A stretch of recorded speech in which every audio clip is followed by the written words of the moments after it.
What's going on, everybody? Appreciate you for tuning in. We have another edition of the On the Ball podcast. Yeah, you guys know we talked a little NBA, talked a little NFL. Actually, going to have a little fun at the end of the show, kind of built around college football playoff. We'll kind of bring that to the NFL, but you have to stick around for that. We're going to talk about the NBA Cup final is tomorrow. There's some news about the future of the NBA Cup. We'll discuss that as well. Also, look at some of the kind of major results from the NFL this past weekend. But yeah, we'll kind of get you going and take some time before the game tonight. But before we get into all of that, he's here once again. Brett, not guarding the two, he's guarding the three. How are you doing tonight? I'm doing good. Hey, what's up, Kerm? No, NBA Cup's been a fun watch so far. That's for sure. Yeah. I mean, Kerm, I understand you. It doesn't matter. I get it. Um, but yeah, I mean, look, Kerm's here. Obviously, Kerm's ready to talk about it. Let's go ahead and start off with that NBA Cup, which we know the finalists. Let's see, it pops up. There we go. We're getting Spurs Knicks. It's 1999 all over again. That was the finals matchup in '99, I believe. I might be off on the year, but yeah, okay.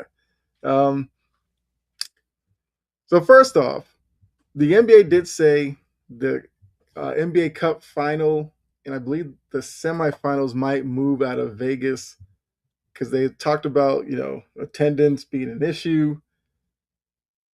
I think they're going to go to probably one of the team sites or a different neutral site.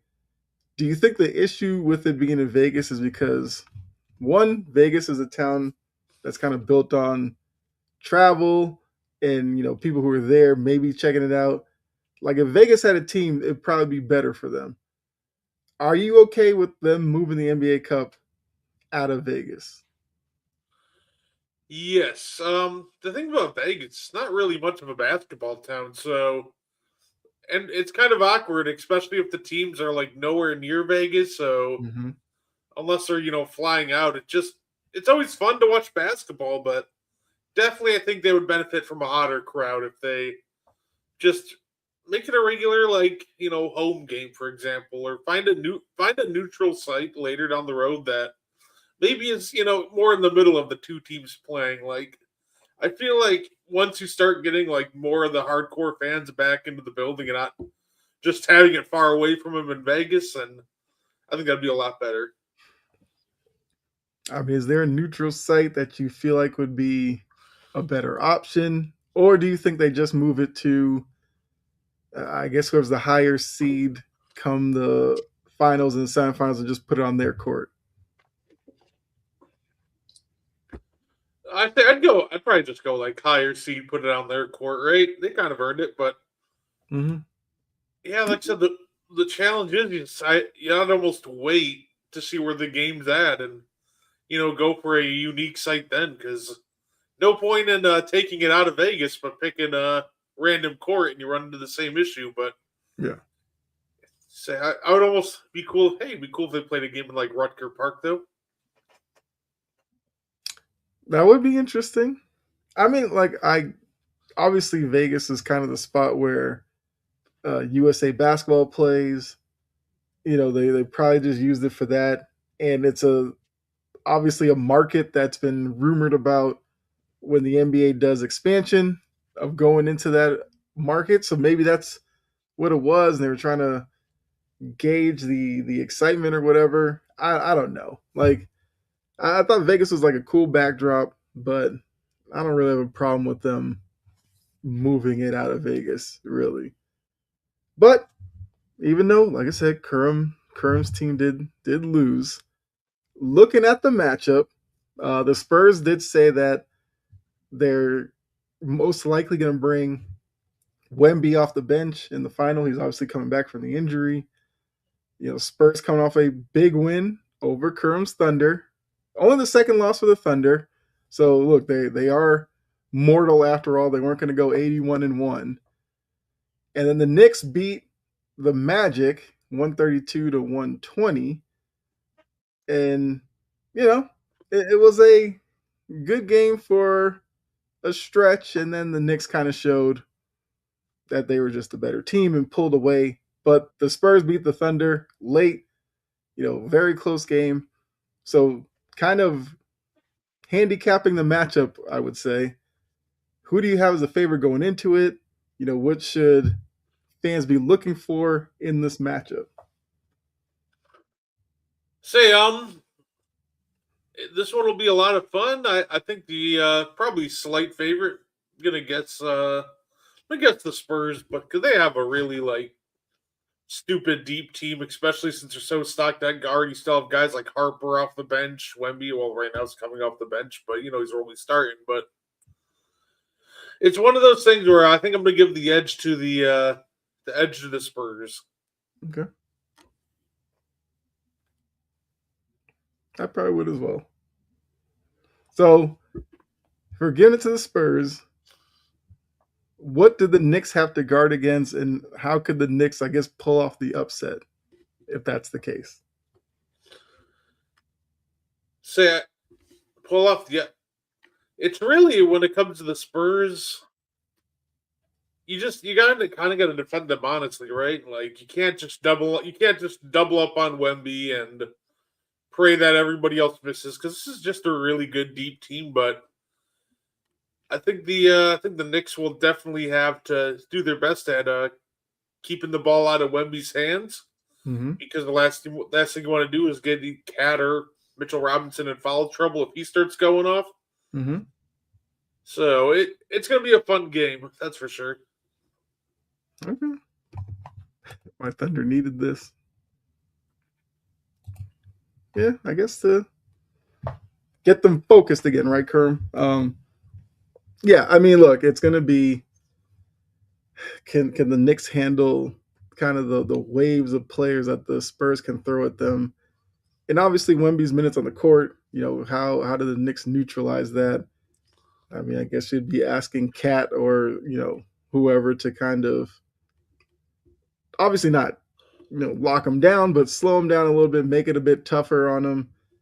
I just don't know how that happens, but crazier things have happened. A lot of people didn't think the Spurs would necessarily beat the Thunder because it seemed like the Thunder just couldn't lose, and they got it done. So maybe the Knicks surprise people, pull off a win. I mean, I wouldn't bank on it, but money's on the line. So guys might be a little bit more up for this game than most. This last thing, we'll move to the next topic. Player to watch for the Knicks and a player to watch, obviously besides Brunson and like Wemby, but who's maybe a guy that's not talked about enough for both teams that could play a factor in this one? So the guy that's going to play a factor. Sorry, what was the question? Yeah, a guy for like each team that NBA fans should be looking for, besides the big names of like Wemby and Brunson, obviously. Say, I think a key contributor for the Spurs that hasn't gotten enough love is, ironically, might be Harrison Barnes. So I'd keep an eye out for him. It's been very limited opportunities, but he's given them a small boost in isolation. That's up right now. His isolation scoring, which say that'll definitely be a fun watch. And say for the Knicks, somebody to keep an eye on. Hey, you know what? Watch out for McBride, man. He can flip a game real quick with his scoring. So I think those two guys will end up making an impact in this one. Okay. Current says, "Expect this is going to be a close game." I mean, look, I'm sure the NBA is rooting for that. The last thing you need is to get to the Cup final and have it be like a blowout and be a game that people turn away from, like in the third quarter. You weren't the only one. A lot of people are, buying into the potential of the Spurs this year. Because, like you said, Brett, they have a lot of depth. They obviously have Wemby, who's a big piece of their future. it just seems like they've kind of formulated a pretty like decent, balanced, deep team. So I mean, we'll see how it plays out once we get into June, obviously, which is so far away. I mean, you have February, the trade deadline. Are the Spurs a team that could make a move? We know the rumor about Giannis and Spurs, like all that. Like we'll have to see how it plays out. But yeah, I think a lot of people are watching the Spurs closely this year to see just how good they are. But let's go ahead. Like I said, just kick off with a little bit of NBA. Let's get into some NFL. Philip Rivers, 44 years old, away from the NFL for 5 years, which made him eligible for the Hall of Fame. Now, because he was active and he played, his clock starts over again. But he got the start, which might have surprised some people. Like we heard he was signed to the practice squad. Then he was practicing. We saw kind of the video from him at practice. He didn't look all that rusty. I guess, being a high school football coach, he was probably still throwing the ball around there. But he gets the start, actually put the Colts in a position to win the game, which would have been a big shock for a lot of people, only for Darnold and the Seahawks to, hit a field goal late and get the win. Looking at Philip Rivers' performance, what grade would you give him? Like, he didn't light it up. I think he threw for like 120 yards, but 5 years away, 44 years old, he made it through an NFL game. That's something. So what grade would you give Philip Rivers for his first start? Say, I was actually just very impressed with Philip Rivers. Look, I know he's on the ballot for the Hall of Fame. He's older. He's been away from the game for 5 years. So I honestly didn't expect the Colts to be competitive in this game. And to their credit, they stayed in this one. So I'd give him a solid C plus. Like he did okay. There's work to do, but the fact that he put him in a position to win this game, it's got to be like a C plus or like a B minus. It was a really good performance by him.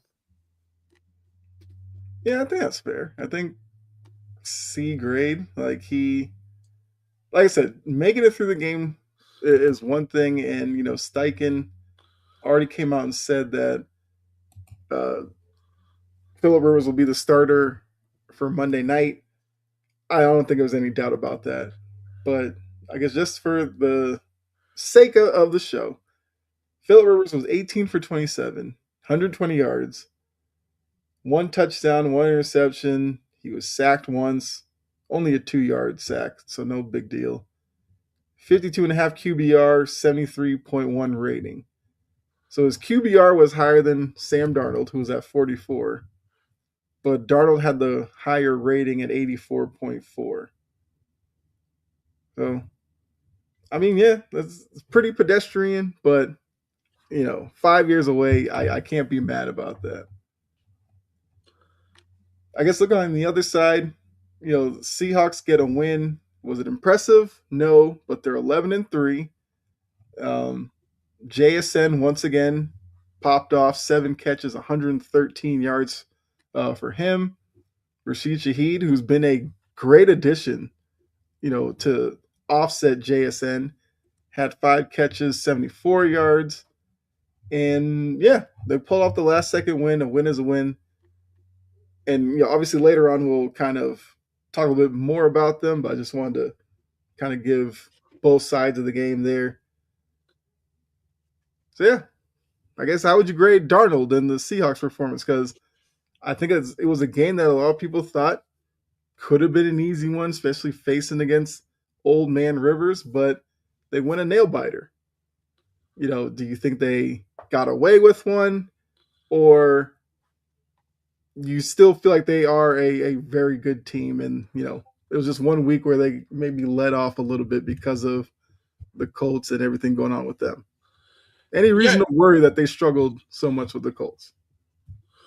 I don't think there's really a reason to worry. At the end of the day, that this was always going to be a desperate, Colts team, and it's tough to be the team that's playing desperate because they know everything's on the line for them. So I'm not going to worry too much about the Seahawks. Instead, I think this was just more of a the Colts giving that last gasp effort to try to dethrone them, but fell just short. They do need to execute better in the red zone. I will say that.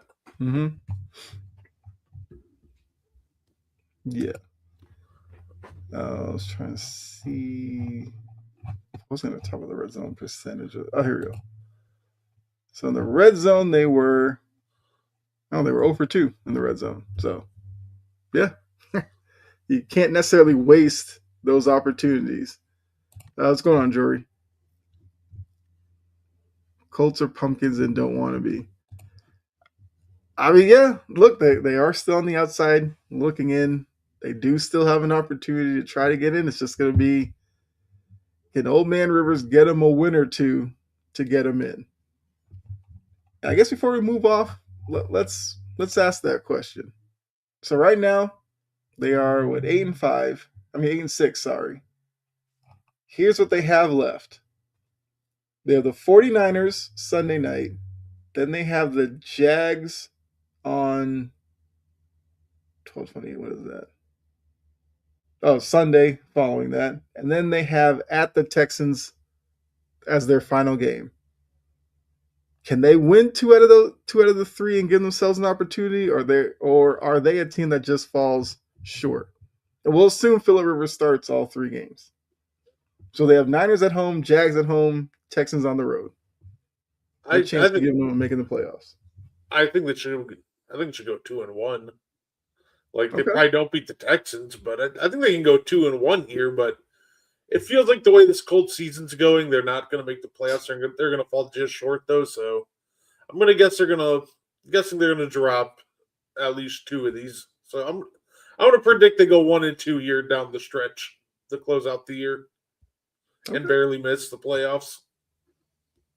All right. Yeah, I would dread what Phillip Rivers could do against the Texans defense. They'd have to hope like the Texans have something locked down at that point and sit some guys. Jags will be interesting, but Jags Colts, you know, always up in the air when those two meet up. And then Niners, we'll see. So I think they'll miss the playoffs as well, but I guess it's a nice little cool story to end the season with Phillip Rivers here. Next up, gotta talk about it because these are the two injuries that everybody coming out of Sunday were really worried about. Devontae Adams got hurt as well, but it seems like his hamstring injury isn't that big of a deal. But we saw Mahomes, rolling out to his right in the process of going down while being tackled, and I believe it was his left leg. When it planted, it kind of buckled. He went down, as you see in the picture, grabbed it immediately. I think the thought was right away, okay, this is pretty serious. Micah's was a little bit of he like disengaged from a block, pursuing the quarterback, and he kind of just pulled up. And then he went down, grabbing at his knee. Both of them are out for the year. Torn ACL for both. So, I mean, look, the Parsons one obviously hits close to you as a Packers fan. Like, what? I mean, to ask like, what are they going to be missing with Parsons seems obvious because he's just a dominant player in the pass rush and everything like that. But I guess isn't an injury that you as a Packers fan feel like can derail kind of where this team could be, where your team could be going? Oh, absolutely. The Packers obviously were a team that has Super Bowl aspirations, acquiring Parsons, and now that he's down with the torn ACL, of course I'm still going to be hopeful and we get a miracle run. But I'm also a little skeptical that we can replace what Parsons has been giving to us this year. So this is absolutely just a gutting injury for Green Bay that can and probably will just end up derailing their season. Okay. I mean, yeah, it's like I said, asking that is obviously it's like, duh, Mike Parsons is a great player. We'll see if the Packers can rally behind it, and maybe some guys elevate their play to kind of lessen the hole left by Parsons. I think for the Chiefs, because Mahomes will be out the rest of the year, you got to figure he's probably going to miss some time next year. Is this kind of, because everyone's asking, obviously, the end of the dynasty and everything like that? By the time Mahomes comes back, how different, I'm not going to say will the Chiefs look, how different should the Chiefs look? Because this kind of gives them an option if they wanted to kind of retool or change the path. They now have a window before Mahomes comes back. So how different should the Chiefs look when Mahomes comes back? They should look very different now. We've seen all year this year that what they have right now isn't good enough. So I think it's pretty clear that so of course you can always go for more line help, but Mm-hmm. this is a team that's also going to need more weapons on the outside. I think they kind of shown that they have some speedsters and Rice and Worthy. I think they need to go find that true number one to help Mahomes out when he comes back. So it's really unfortunate at the end of the day. Hopefully he has a quick and speedy recovery and is back for week one next year because that's just rough. Yeah, I mean, those two injuries definitely kind of overshadowed a little bit of yesterday. Like I said, Adams was in there. Um, who else was it? There was somebody else who was lost for the season too. I think it was a linebacker or something. It'll come to me as we're talking, but yeah, hopefully speedy recovery for both guys. And look, modern medicine is a wonderful thing. So ACL injuries aren't like the career killers they used to be. Mahomes is a quarterback who uses his scrambling ability a little bit, but it's not something he banks on. For Micah, we'll see as a pass rusher how he kind of adapts to probably wearing a knee brace or something at this point. But yeah, I think both guys will be back, and we'll see good versions of them. Yes, they absolutely take time to recover. I'm just saying that before you had an ACL tear, it was like you're done. Now you put in that work and stuff, you can come back and look like you don't miss a beat. But now looking at the other side of the game, the Chargers get a big win over the Chiefs. I feel like the Chargers are an interesting team in the AFC where that's rough.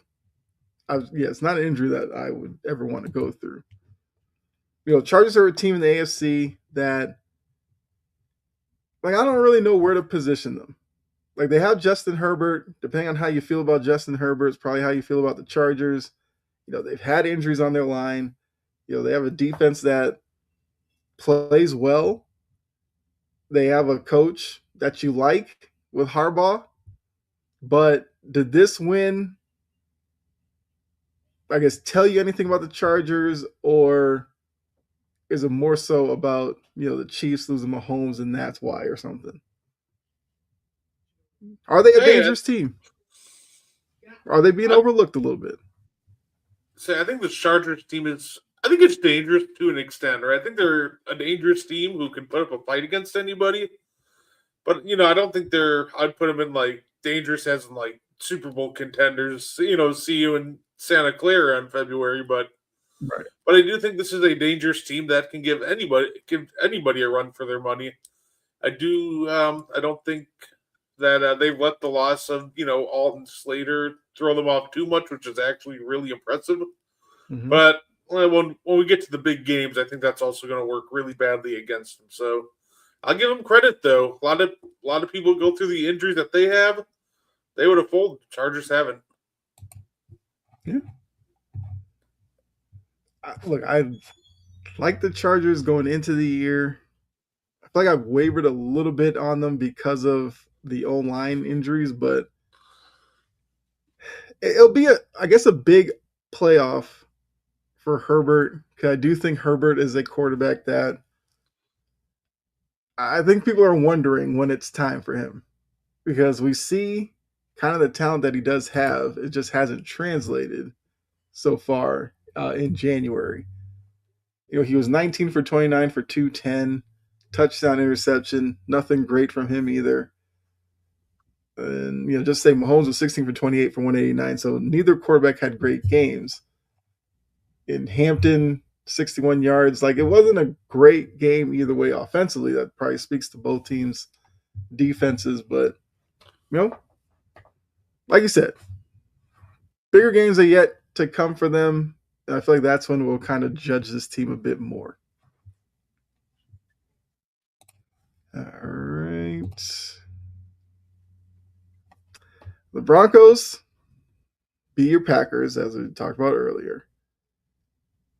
Was this, because obviously you paid a lot of attention to this game, you got to see the Broncos up close and personal.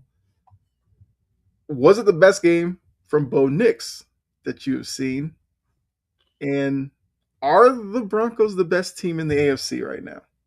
I know their record says that they are, but do you think that they are the best team in the AFC? If the version of Bo Nix that played on Sunday comes to play every week, I think there's no argument. Mm-hmm. My frustration with the Broncos, and I've said it all year, is inconsistency within the offense. And they came, of course, this past Sunday and gave the most complete offensive performance that they've almost had all year. So overall, if we're getting this level of Bo Nix, yeah, this is the team to beat in the AFC. So I'm always curious what the follow up looks like. So I'll be keeping a close eye on the Broncos next week. Yeah, Bo Nix, 23 for 34, 302 yards, 4 touchdowns, no interceptions, QBR of 88, which is out of 100, if you didn't know, and then a rating of 134.7. That's about as good as it gets, on a Sunday. I agree. Like, if this is what you get from Bo Nix going forward, and they could potentially have the number 1 seed, which means teams have to go to Mile High to play them. Yeah, Broncos will be a very tough out. Now, on the other side, I feel like this performance once again gave the people who don't necessarily buy into Jordan Love reasons to talk. I heard it this morning once again on ESPN. They were dogging Jordan Love for this performance. They were like, "See, this is why you can't buy in. This is why the Packers are blah, blah, blah." Once again, I'll give you the floor.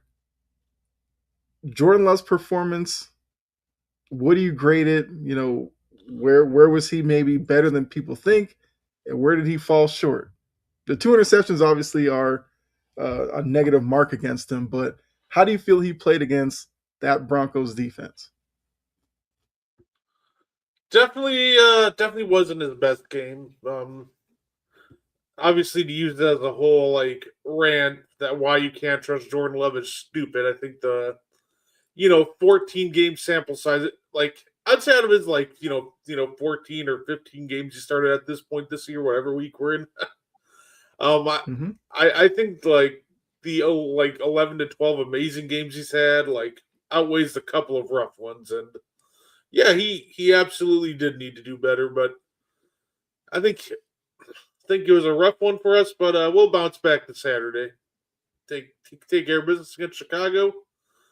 People forget this one ever happened. No, but rough one, Right. but we'll bounce back. Mm-hmm. I actually didn't put up a graphic for Chicago because, they beat the Browns, so everybody's whatever. Caleb Williams made a throw that I don't understand why it worked. You probably know the throw I'm talking about. He rolled to his right, threw cross body to like the middle of the end zone to DJ Moore, who was covered, by the way. And for whatever reason, DJ Moore came down with it. Decision making like that should cost you, but look, Caleb was feeling it against Cleveland. You take those chances when they're there, but hopefully he doesn't get too comfortable making throws like that. Because especially down late in the year, and if they are a playoff team, which they clearly are tracking towards, decisions like that could lose you a playoff game. But I mean, I saw the play as he was doing, and I was like, he's gonna make a crazy throw here. And when DJ Moore came down with it, I was just like, all right, somebody in Cleveland must have fell asleep because there's no way that should have been completed. But Caleb was in his bag, I guess. Let's see. The NFC South, I just don't know anymore. Thursday night, the Falcons get the Bucks late kick. So Sunday, Panthers have a chance to take advantage. The Saints beat them late in the game with a field goal. Well, what do we make of this division? Like, I look, I want to root for the Panthers, but games like that against the Saints, where you just can't with them. And everybody knows I'm a big Baker fan, but Bucks are absolutely reeling right now. I I don't know who. Yeah, I don't know. Who do you kind of who are you leaning towards? Bucks, Panthers, because at least now they face each other twice in the last 3 weeks, so they'll get to decide it on the field. But who do you have more faith in winning this division now? Seeing the way that both teams lost this Say, past. I'm starting to think that if I gave him a competent defense, Tyler Shuck would be running this division for the next decade at this point. He did play well. I give him credit for that. I guess I have more faith in. That's so tough. I guess I have more faith in the Buccaneers, Okay. but like it's not a real like strong confidence in faith though, because Baker's been absolutely brutal these last few weeks. But the I think the Falcons are younger with a lot of more interesting weapons, but Mm-hmm. I guess I'll give a slight edge to the team that's been there, done this before, making a run like this. So I'll slightly more faith in the Buccaneers, but it is not a strong faith. Mm-hmm. I'm kind of the same way, and then part of me is like, if the Panthers win the game this weekend, I think they're fine. But something tells me if the Bucks win this game, the Panthers might just lose out the rest of the way. I think it's that weird with Carolina right now. And that first game is it's home for Carolina. So that's the game they have to get. Because they won at the end of the year is in Tampa Bay. They might have to win both games against Tampa Bay because they have the Seahawks in between. It's just so weird right now. Like on one hand, this is good for the league that in that division, these 3 weeks will matter 100%. But then it's like it's a battle of mid at this point, and you feel like whoever wins it as the 4 seed will probably get destroyed wild card round, and it'll just be, oh well, that's the NFC South for you. But yeah, I think if Carolina beats Tampa this weekend, I would put more faith in them. But if they lose, yeah, they probably go 0-3 the rest of the way. And then it'll look a lot better for Tampa Bay because it looks like, oh, they won the division by, 2-3 games. It'll be like, nah, that'd be a lie. Like it was neck and neck the whole way. So, I'm gonna lean Carolina. I'll do that, but no faith at all. But yeah, I mean, look, I agree with you with the Saints. They only have 4 wins, but I feel like they've shown glimpses that if they could get out of this salary cap mess that they're in at some point, maybe there's something. Shuck isn't a household name. He's also older, but next 2-3 years, if that was your quarterback, you could see something there. So I don't know. Maybe that's a win for New Orleans this year. Love to know how Will feels. I know Will kind of was like, "Oh, look, we won, yay!" But well, I that's been a know lot to cheer for. So I know whoever's the 5 seeds just licking their lips at getting that that South yeah, if you're a matchup. wild card team, you are fighting tooth and nail to get to the 5 seed. Say currently it'd be the Seahawks, so getting the Buccaneers or Panthers. So Mm-hmm. Yeah, and the Seahawks get the Panthers in 2 weeks, so I'm sure the Seahawks will want to send a message. All right. Okay. Josh Allen and the Bills. It was a wild game in the snow up in Foxborough.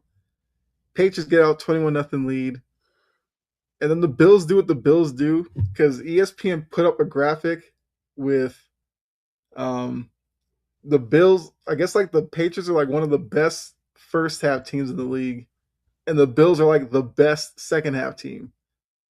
That's literally what you saw. Bills came out of the second half and were a dominant team. Look, I could go down the road with the officials. I was watching the game and I was like ready to punch a wall with some of the calls, but got to give Buffalo their credit because what I saw in the second half, like their D line started playing much better and controlling, and then Josh Allen was just making throws that he just wasn't in the first half. Hey, what's going on, Tyler? Be honest with you, no worries, Mahomes. He'll be fine next year, week 1. Okay. Yeah, I mean, timeline on ACLs was like 9 months or so. So, yeah, yeah, he should be, I guess, good to go by week 1. But um, looking at the game, looking at where the AFC is going, is it safe to say that this man, Josh Allen, will have the most pressure come January? No Burrow, no Mahomes, potentially no Lamar in his way. So is it safe to say this is Josh Allen's year to make that Super Bowl? And if he doesn't, there might be some questions on whether or not he even gets there ever. yeah, he's got to take advantage of this year. It feels like that this should absolutely be the year of the Bills. So this is the one that they're going to get a rare chance to do this. So that not only no Mahomes, like you said, but no Burrow. Like maybe you see Lamar, but even if you do, like it's a very gettable Ravens team. So Mm-hmm.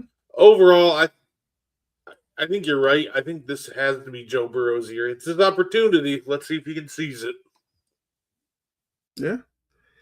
I wouldn't mind seeing these two like match up again in the playoffs. Like it was a great game.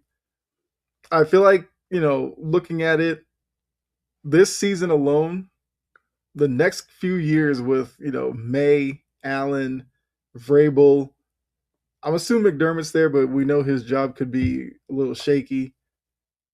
I think the battles that these two will go through the next few years will be fun and good for the league. I talk about it a lot as a Patriots fan. The actual hated team are the Jets. Can't really wait around for the Jets anymore like that. They're not making it interesting. Buffalo's clearly that team that's gonna be there.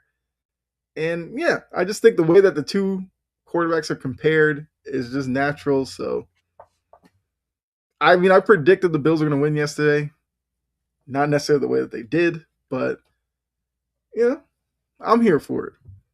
And I root for Josh Allen. I think he's a great quarterback. I don't know why the CBS cameraman, caught him like throwing up on the sideline, which later they told us like is kind of a regular thing that he does. How are we now hearing about this?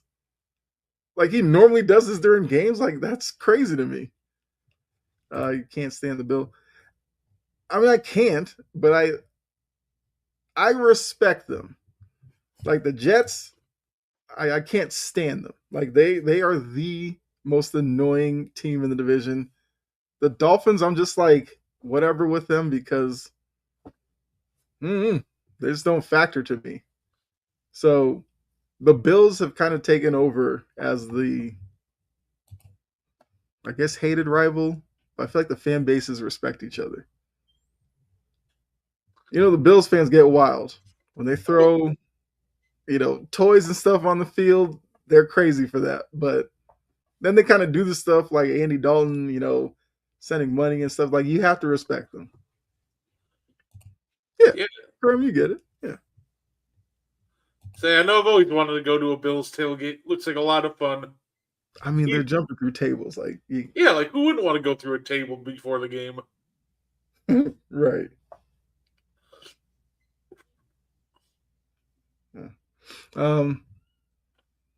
So yeah, I think we agree that this is Allen's year, probably to get it done.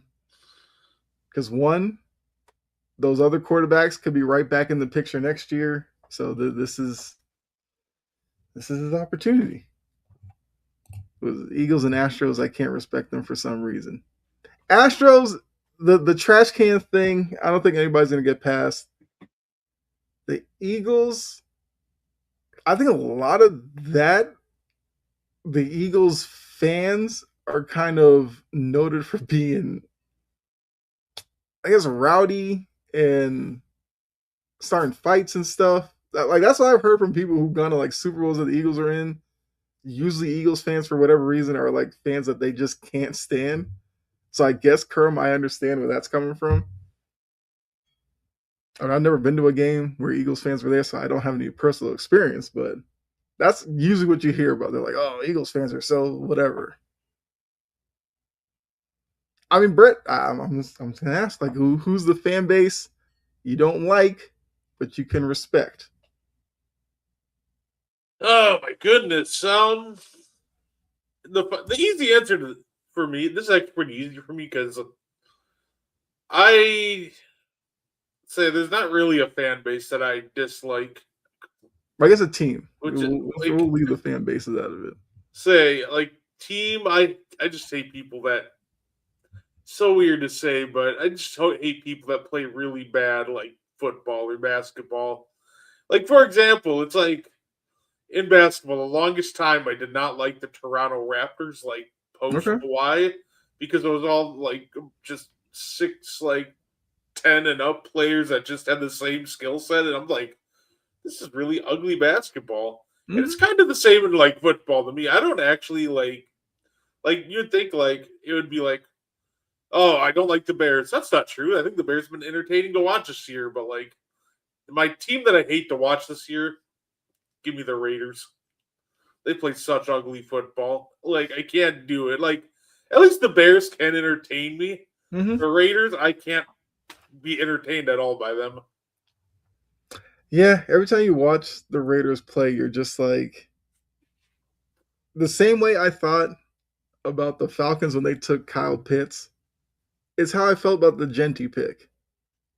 Like they took Genty knowing their offensive line wasn't good. What are you taking a running back for if your O line isn't good? That I don't understand. I don't understand why teams do that. Because the Falcons like took Pitts when they needed clearly pass rushing help and all this stuff.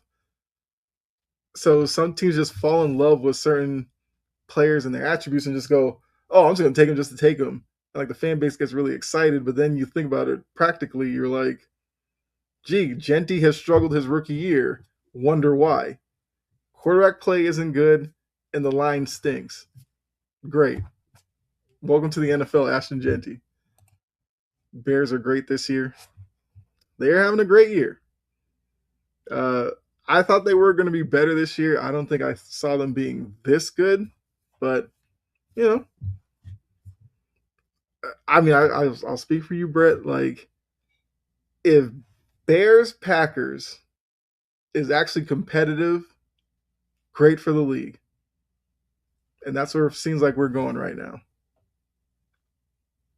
Yeah, absolutely. It's that I'm actually. It's funny. I'm not one of those guys that really enjoys my quote unquote rivals, Mm-hmm. division rivals when they suck. Like I prefer like this, man. I want like that for it to actually feel like it's competitive. Like sure, is it fun to watch? Guys like Aaron Rodgers throw for 6 touchdowns and a half Mm-hmm. against the Bears. Sure, but at the end of the day, I do enjoy it better when the division rivals, like for example, the Bears and the Lions and Vikings, are competitive. I think it's good for the game, and I think it makes beating them that much more satisfactory. Yeah, absolutely. Actually, let me take this down really quickly. Thoughts on the Jags this year? Oh, where do we begin? Um, Who would have so I thought? will say, I I don't think they're the best team in the division. I think Houston's a tougher team right now. I think the Jags are getting by with a little bit of smoke and mirrors, but it was an it's been an important year for Trevor Lawrence. I think it's a year that he needed a playoff berth, but Lawrence is in that same bucket with Herbert, with well, I was gonna say Allen, but Allen's kind of in a different one. But he's like the Herbert kind of bucket where they get in, they need wins, and that's where I feel like with Trevor Lawrence, like they're having a good regular season, surprising me, but I'm not going to give them all this credit because they've had good years in the past, and then they lay an egg in the playoffs. And I'm not.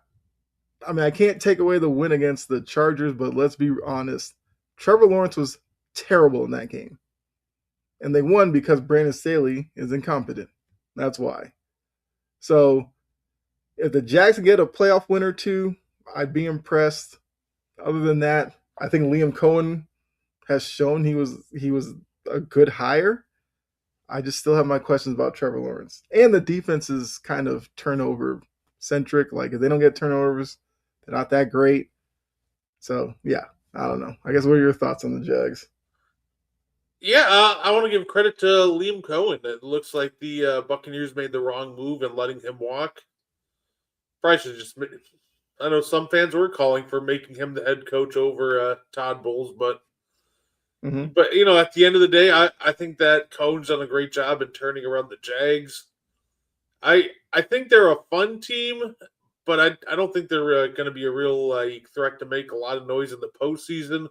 The only thing I want to see from them in the postseason is as long as they look competitive and you're trending in the right direction.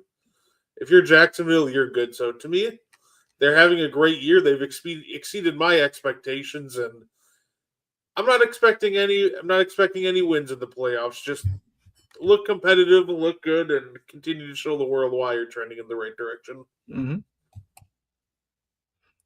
Houston Texans are great this year.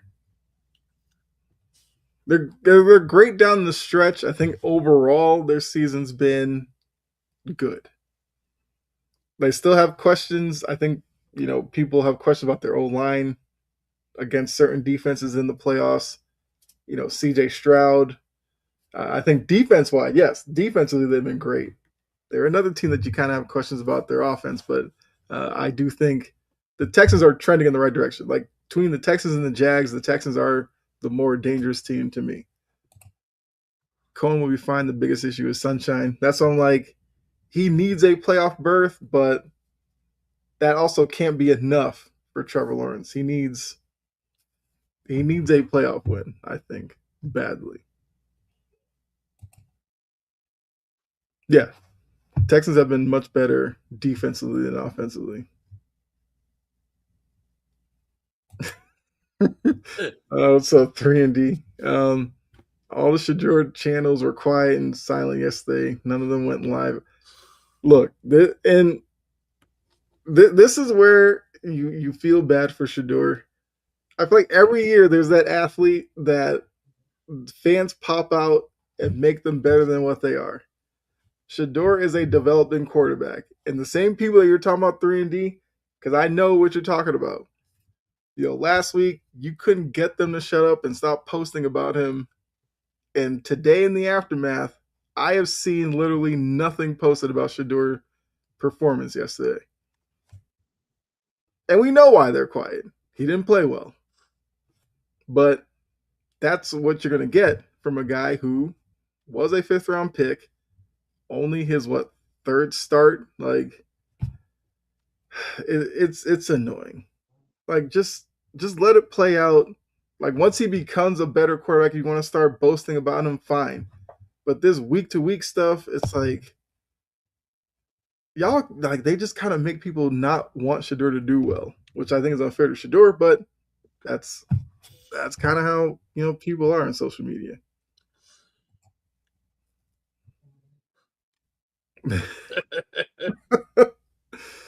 Right? Yeah. That's the thing that kills me. Like all last week, they're just dogging Kevin Stefanski, and I get it.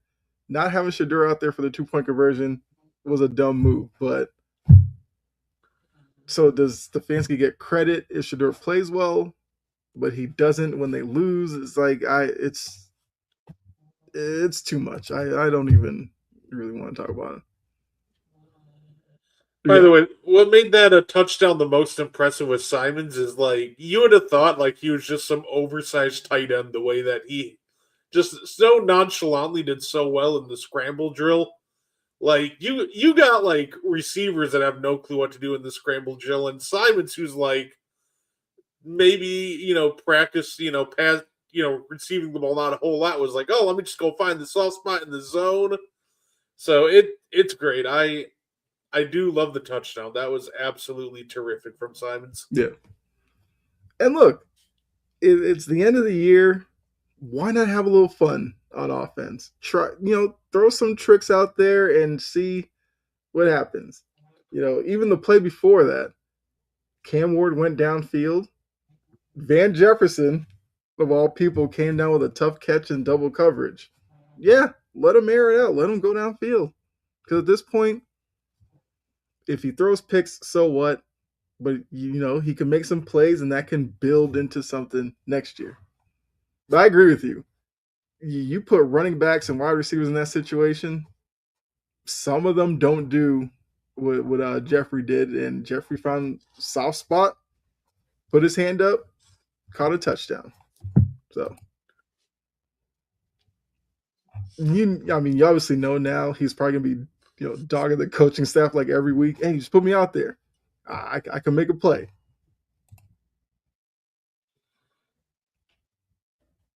Oh God. I guess Shador. I guess Shannon's got time to waste. Like, yeah, sure. Knock yourself out, Shannon. All right, so now we're gonna end the show with a little bit of fun here. First off, let me find it. Here we go. So we're gonna take a page from college football, and we're gonna do our own little rankings here.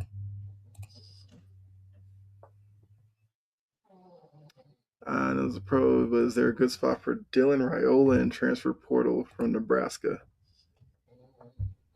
Can't say I know the quarterback situations um, around college football to give a good explanation of where he could go. I know he's the guy who like models himself after Mahomes. I don't know who's a team that's like definitely quarterback needy that he could go to. See, I have to think about that. Just like Shannon got millions of dollars still, yeah.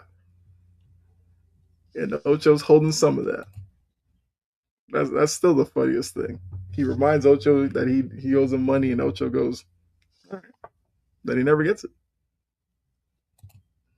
Raiola should be a catfish. um, so yeah, we're gonna do. Oh, there we go. So we're gonna do a college football type selection process for the NFL. Okay. Okay, those just have to live there on the bottom. But we're just gonna rank them 1 to 14. We're not gonna separate AFC and NFC. We're just gonna put the 14 best teams into our NFL football playoff.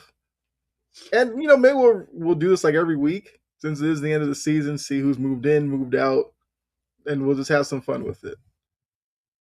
So I have all the teams ready to go. So I guess we'll start number 1 overall seed. I feel like there's probably only a couple of teams that really deserve it. Who would you put in number 1? Oh, well, it'd have to be the Jets. No. Right. And chat, we'd love to hear from you as well. Making me power rank the best team in the NFL right now. Ooh, that's tough. You know what? I trust. I think number one, I'd put the Broncos on. I mean, not the Broncos. My bad. I'd put the Rams at one. Okay, so you'd give the Rams their one overall seed. Like, I don't hate that. I would probably say I'd want to make an argument for the Seahawks. But it's a quarterback driven league. I'd probably trust Stafford over Darnold. I like Seattle's defense probably better than the Rams defense. I think it is tough, but I guess I can't come up with like a great argument against them. So yeah, we could put the Rams as the one seed.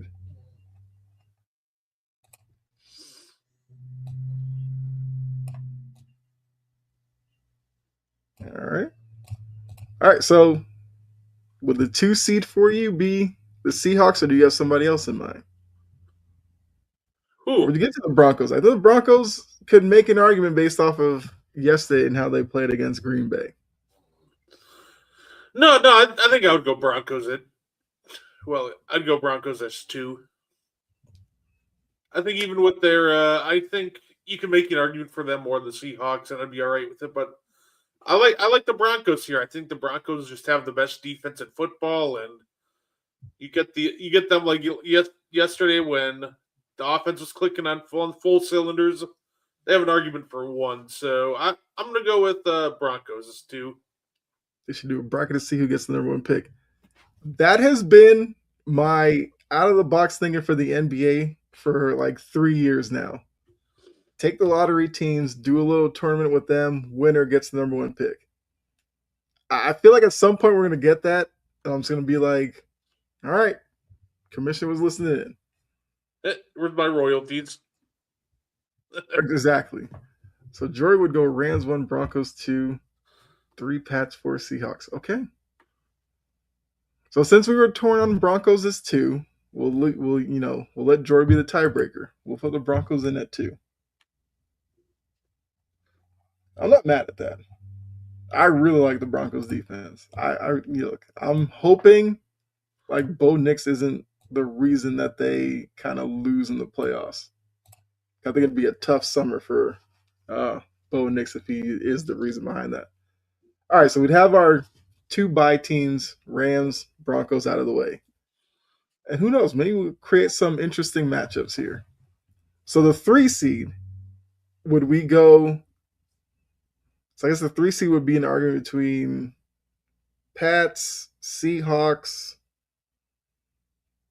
or maybe another team. Where would you lean for the 3 seed? I'd say I think I would go Patriots. Okay, Patriots over the Seahawks. All right. Would have been 2 had that. Understandable. I agree with that. Okay. Pats at 3. Once again, I'm not going to argue against it.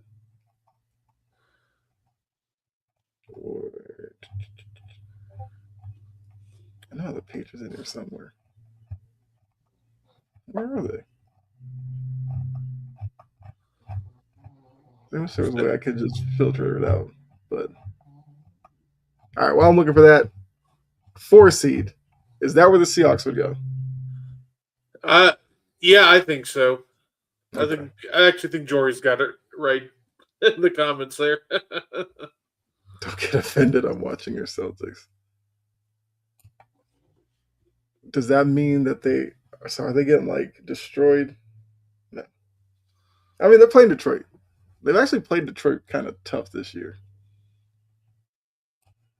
Seahawks at 4. All right, I gotta find the Patriots. I think they're probably higher up in this because I use them a lot. Canva keeps too much in here. There we go. Good Lord. All right. So Patriots 3, Seahawks at 4. All right. Now I think it gets interesting. I think the top 4 we could probably agree it was going to go some variation of these 4. who's the 5 seed right now? Do you go like Buffalo based off of yesterday? Do you go with, I don't know, Feels like Niners or something? it's tough Jordan because says the 5 seed would be the AFC North winner. say I was going to say five. It's probably going to be some combination of probably you would think it's like the Bears and probably this might be where a team like Jacksonville or San Fran is. Mm-hmm. But I think the only like next like lock for sure. It feels like the Bears should be next.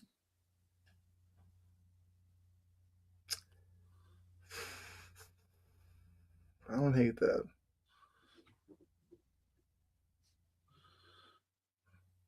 Yeah. Yeah, I guess it'd kind of come down to like Bears, maybe Packers, maybe Bills, Chargers. Chargers. I'm okay giving it to the Bears. I'd probably have the Bears as like a 5 or 6 seed. All right, we'll go So, Bears at 5. yeah, it'll be interesting to see how the NFC North ends up. So 6 seed. I would make the argument for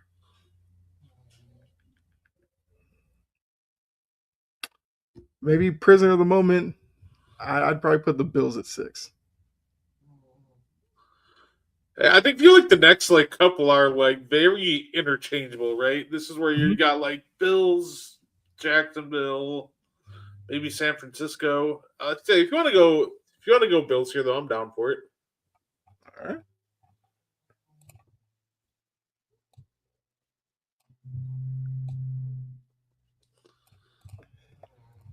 All right. So now 7 seed.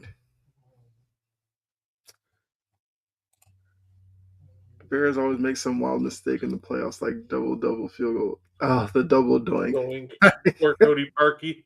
Yeah, felt so bad for that guy. All right, 7 seed.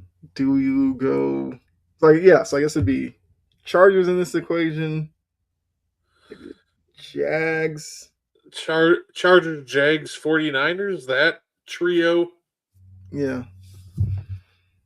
I Mm, guess the real question is which one do you trust the most? yeah. I'd probably trust the Chargers more than the Jags. I feel like it's just going to end up being Chargers, and then I'm going to guess we both go 49ers and then Jags. Chargers 49ers. I'm okay with that. Yeah. Chargers 49er Jags. I can get down with that. All right, so Chargers 7.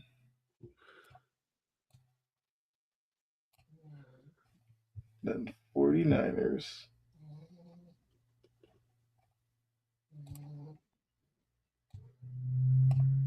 8 seed. And then the Jags are the 9 seed. That seems like an 8-9 matchup. Mm-hmm. 49ers and the Jags.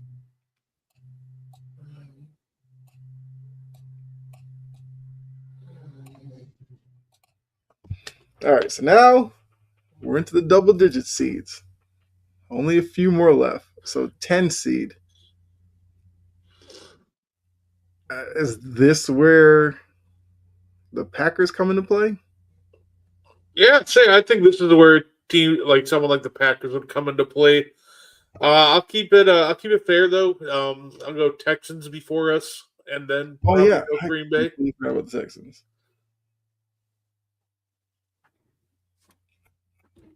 Ooh,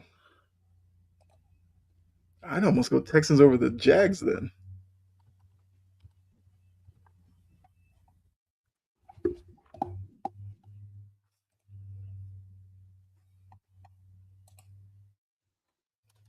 All right. Yeah, Brett's gonna be right back. I don't know. Like we literally just talked about the Texans, and for some reason I forgot about them. So I would probably put the Texans at 9, Jags at 10. Oh, the Lions too. Oh, this is actually a tougher exercise than I kind of thought. There might be some moving around. All right. So Texans 9, Jags 10. Yeah, I'd probably go Packers over the Jags too. Move the Jags to 11. Let me get the Packers in here at 10. Chargers Packers would be a great matchup. So we got 11, 12, 13, 14. Assuming the Eagles have to factor in here somewhere. Yeah, the Jags are such a tough team to place. So Jory has Texans, Packers, Lions. Do I trust the Lions more than the Jags? Yeah, I do.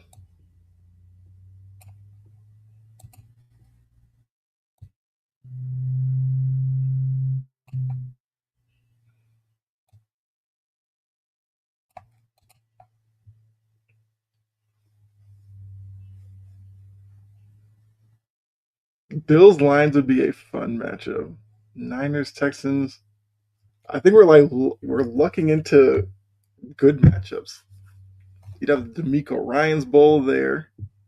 You'd have Herbert versus Love. I feel like that's an important matchup for kind of QB rankings. Bills Lions. Okay. Caleb versus Trevor Lawrence. I'm here for that. Wow, the Eagles are going to end up being like a 13 or a 14 seed. See, I don't even know. Like, you would like to think top 14 seeds, all division winners would get in. To be honest with you, I don't think the AFC North would deserve to make the top 14. The AFC North would become the Notre Dame. The team that doesn't make it, it just, oh, yeah, man. I mean, you can see Harbaugh going on a Notre Dame AD like rant. Bucks, Panthers, they would probably be like the BYU. So, but so who are we really missing here? So we got the Broncos, got the Patriots, got the Jags. The AFC North isn't represented. We got the Chargers, Bills, Texans, Rams, Bears, Bucks, Seahawks, Niners, Packers, Lions. Yeah.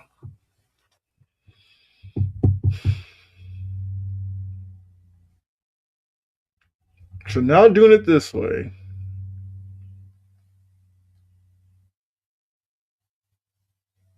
So for the Eagles 14, who would be 13 seed?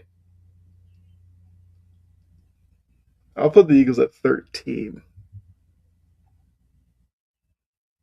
Yeah, the 14 seed would literally come down to like Panthers,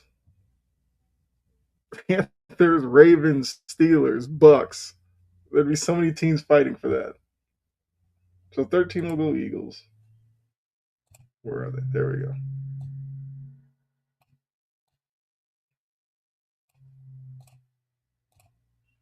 Seahawks, Eagles would be interesting.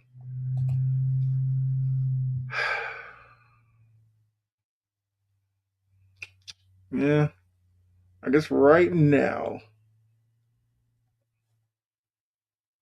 it'd probably come down to Panthers, Ravens for the 14 seed. I might go. Look. I might agree with you, Jory. So I guess while you were gone, what did we do? I moved the Jacks to the 12 seed because then I realized Texans, Packers, and Lions. I'd probably would rank higher than them, and by doing so, ended up with like Chargers, Packers as a matchup, Niners, Texans, and Bills, Lions. That feels right. Bears, Jags would be incredible if that happened. I know. I know it's definitely tempting. You know what? Let's do it. I would take the surprise of the Panthers over the disappointment in the Steelers and Ravens. Drake May versus Bryce Young. Why not? Who knows? We may have a system like this down the road in the NFL where they take AFC and NFC out of it and they go college football with it. I feel like NFL fans would lose their mind, but it could be kind of funny. Um, If they do that, I hope they keep. I hope maybe they keep it still like the divisions matter and you win, you're in. I would still love that, but yeah, I guess if you're gonna sort it out like college football, maybe switch it to obviously instead of maybe you still get a guaranteed like playoff spot, but not guaranteed top four. Or do you think they would stay the same with the playoff or division seeding sort of thing? because the only thing would be because I guess this is the same college football argument. You just want the top teams to get in.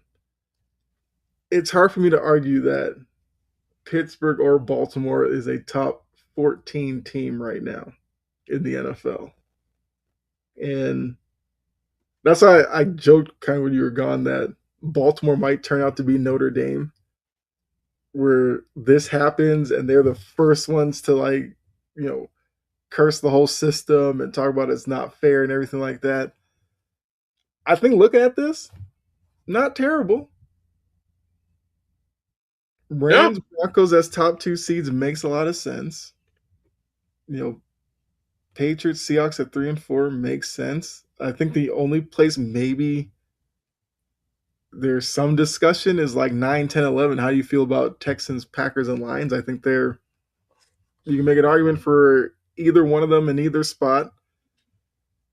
I don't think anybody would have an issue with the Jags at 12. Maybe Jags fans would want them higher, but I would say go look in a mirror and look at your team.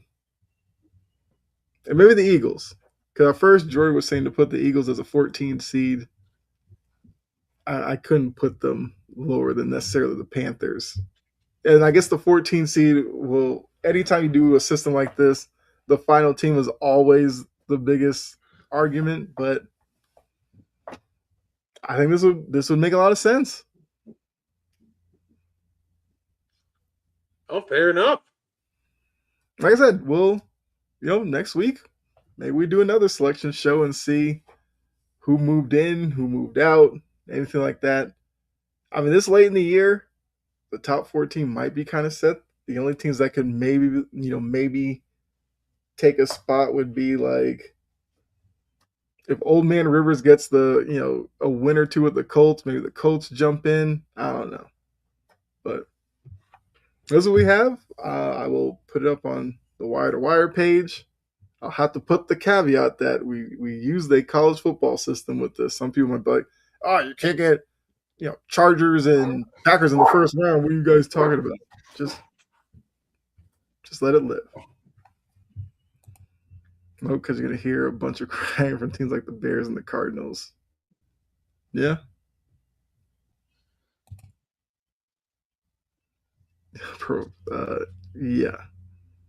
yeah. That's what I'm waiting for. The minute post this and somebody who's a Ravens fan goes, "Oh, you don't know ball." Great. I'll play also know Kansas City.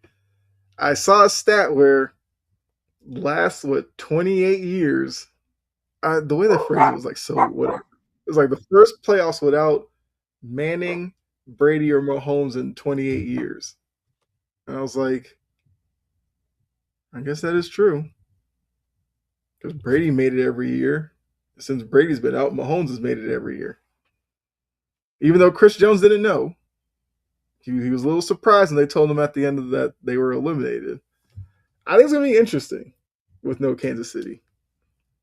So I guess we'll end on this question. Chiefs dynasty. Over or do they go through like a Patriots phase where the Patriots had their run and then even though they kind of made the playoffs a couple of years, people were like, well, they're not really Super Bowl contenders, and then they kind of hit another stride. Yeah, I think it's one of those things where it's over for now, but with a quarterback like, Patrick Mahomes, you could probably build another one up. Just got to start hitting on some of those draft picks, man. It feels like that's where it's kind of going wrong. When, you win Super Bowls, you're paying guys. So now you got to start hitting on these draft picks for those cost controlled contracts. And it just feels like that's where the Chiefs have been missing. And now you're in a situation where you got to kind of rebuild from the ground up again. So it'll Mhm. be interesting, but I do think for now that this iteration of the Chiefs dynasty is over. They're going to need to you're going to need to adjust this offseason. Yeah. I mean, look, the first half of the Patriots run was kind of everybody around Brady. The second half became Brady as the focal point and the guys around him. Oh, got a fantasy question. Up 25 going against Achan today. Are you cooked? So basically, what does Achan do against the Steelers defense? Part of me wants to say I think you're good. It might be a little touch and go, but I think you're fine. I think you're almost. I think you're fine. Yeah. I think he'll have a good game against the Steelers, but I don't think he's going to be putting up a some 26 piece. So I think he'll be fine. Right, to do that you'd be looking at Achan having like 2, 3 touchdowns. Then you could be worried. I don't see that happening. Oh, well, there you go. Troy thinks you're fried. All right. That's kind of the fun part with fantasy football, but I'll say you're fine, but Jory thinks you're fried. 131 to 107. Okay. I mean, look, it's definitely interesting. Like I said, I think it'll be close. I think you're okay. If he scores one early, yeah, you might want to be worried. But I mean, that's all we have.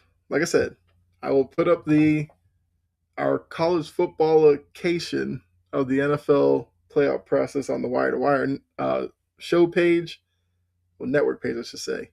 So make sure you give us a like. If you aren't following Wire to Wire Network, go ahead and do so. Catch up with all the other shows here on the network. I mean, Brett, you want to let them know what you got coming up here in a little bit? Yeah. You can get Mo and I on the Meaty Boys podcast. We're going to be talking wrestling, talking, of course, John Cena's retirement match. It'll be a great time. I mean, I've seen a lot of posting about the Cena match, and look, if you're going to say one thing, the WWE got a big reaction out of it, which is probably the whole purpose. Because the amount of times I've seen just the meme of Cena smiling while tapping out, and people just like, oh, wow. I'm just like, what better way to, I guess, put heat on a heel than have him beat somebody that everybody loved? Oh yeah, it was crazy. Like after the show, there were people. They had security following Gunther because there's a group of people just following him to his car to tell him that he sucked. So Yeah. it's insane heat that he got from doing that. That's for sure. What's the college football playoffs looking like? I can show you as we get out of here because those games do start this weekend. I think. Yeah. Hey, Jory, Bama, Oklahoma will be the first game of the playoff. Let me make this small enough to show it. I think that works. Yeah.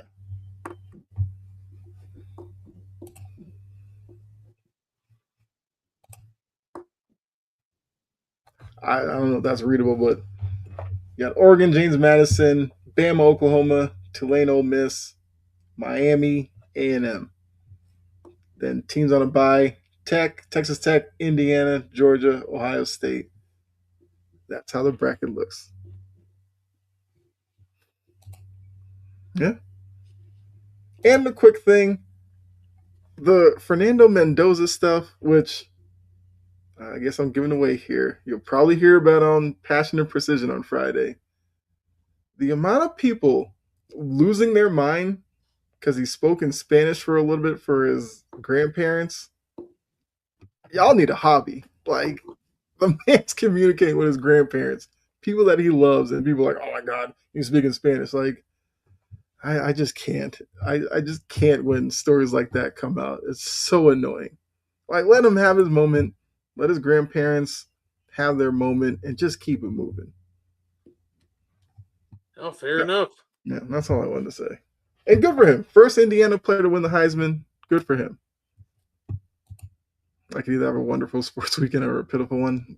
Yeah, that It's is gonna true. be Titan wins, but Bama loses, and then you're like, oh, I don't know how to feel about that one.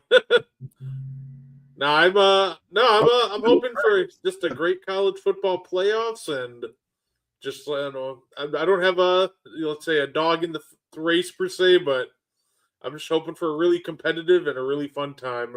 Yeah. Yeah, I don't either. I'm a BC fan. BC's never going to be in one of these probably, so I just get to sit back and kind of just watch hopefully good teams. And I'm even excited to watch James Madison and Tulane. You know, they're smaller schools. I do like that they get opportunities. They may get blown out, but who cares? It's good for those schools to kind of recruit against bigger schools and be like, hey, we made the college football playoff. You never know. You could be the difference in getting us an upset win or something.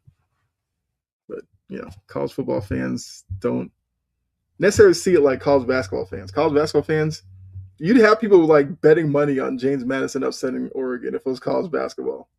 5-12 college basketball fans go crazy for that. College football, they hate to see that. They'd rather I see love like it. Oregon, Notre Dame. But Come on, let's give a small school an underdog story. I love it. I'm just waiting for one of them to win one year just to see how college football fans react. That's all I'm waiting for. Maybe it's this year. Ole Miss has had a lot of turmoil with the Lane Kiffin stuff. Maybe Tulane pulls an upset. I don't know. Tulane wins the national championship as soon as he leaves. That's true. Tulane great. Tyjae Spears. They have like a nice, they have nice uniforms. I like their field and stuff. But yeah, so we'll see. Like I said, college football playoff will kick off Friday with Bama and Oklahoma. So you'll have college football playoff this weekend. Got NFL this weekend. We have NBA Cup tomorrow. A lot of good sports on the way. But yeah, make sure you tune in to Meaty Boys with Brett. They're going to talk about Cena and everything. We're both also back here Thursday, Silent to Sideline, and then I'm on here Friday with Jory and Key. Passion and Precision. Like I said, Mendoza, Pavia, all that will be on the show. So definitely tune in for that. Because as Jory said, she's got something for Diego Pavia. But yeah, so until then, make sure you wait. He's gonna have me on the stream. Tune in. Oh, losing your mind. Yeah. Yes, I'm sure we'll be getting updates from the game from Jory during the show. That will be something to watch. You'll tell if Alabama's doing well or not based on Jory's reaction. That's going to be priceless. But yeah, so make sure you're back here next week for On the Ball. Like I said, have a lot to talk about. We'll do another NFL playoff ranking type thing, see if teams move up, down, in, out, all that. And yeah, so make sure that you get your morning started with coffee and sports, and then every day there's a show that comes on later in the day. So get your sports fix. Appreciate all of you for tuning in. Really do. Hopefully you enjoyed it. And if you did, like I said, like button, greatly appreciate that. But we're out of here. You enjoy the rest of your night, and we will see you next week. All right.